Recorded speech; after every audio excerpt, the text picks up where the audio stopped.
Shalom Bapak Ibu, Saudara-saudari terkasih di dalam Kristus. Pada kesempatan kali ini, PDPKK Immanuel dan Cita Sudi Center akan membawakan ilustrasi dengan tema uang. Apa yang kita mau bagikan dengan tema ini? Kita tahu apabila kita diberikan uang 100.000, apakah kita akan menerimanya? Saya yakin dan percaya kita pasti akan menerimanya. Tetapi apabila uang 100.000 ini dilecekkan oleh kita, dironyokkan oleh kita, sehingga kelihatannya seperti begini, lecek, tidak rapi kembali, apakah kita masih mau ketika kita diberikan uang dengan kondisi seperti ini? Saya yakin dan percaya pun kita akan tetap menerimanya. Nah, kemudian apabila kondisi uang disobek-sobek seperti ini, sobekannya diberikan kepada kita, apakah kita tetap mau menerima uang yang sudah dalam keadaan sobek seperti ini? Dan saya percaya Bapak Ibu Saudara-saudari terkasih juga tidak akan menolak uang yang sudah sobek ini. Tapi apabila terbakar, apakah mau terbakar sebagian, ya? Apakah kita masih mau diberikan uang seperti ini? Kemudian apabila uang sudah kotor seperti ini, ya, dekil, hancur, mungkin sudah dironyok-ronyokin, sudah terlindas kendaraan, sudah jatuh ke dalam kubangan, kotor sekali uang ini. Ketika kita diberikan uang ini, kita mau nggak? Saya rasa kita pun akan menerima uang ini.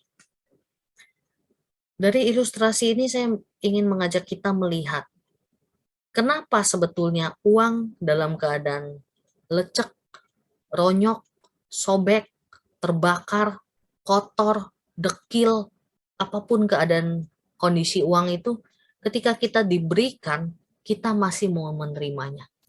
Kenapa? Karena uang itu bernilai. Sekalipun dalam kondisi yang tidak baik, kondisi lecek, sobek, terbakar, kotor, dekil, kita masih bisa menggunakan uang ini. Entah itu dibayar ke pasar, entah itu digunakan di tempat berbelanja. Memang nggak semua tempat mau, tetapi uang ini tetap memiliki nilai. Minimal kalau kita tukar ke bank, pasti ditukarkan dengan yang baru. Dan akhirnya kita bisa menggunakan uang tersebut. Nah, dari ilustrasi ini saya ingin mengajak kita melihat bahwa diri kita pun seperti uang ini. Mungkin pada saat ini kita berada dalam kondisi yang hancur.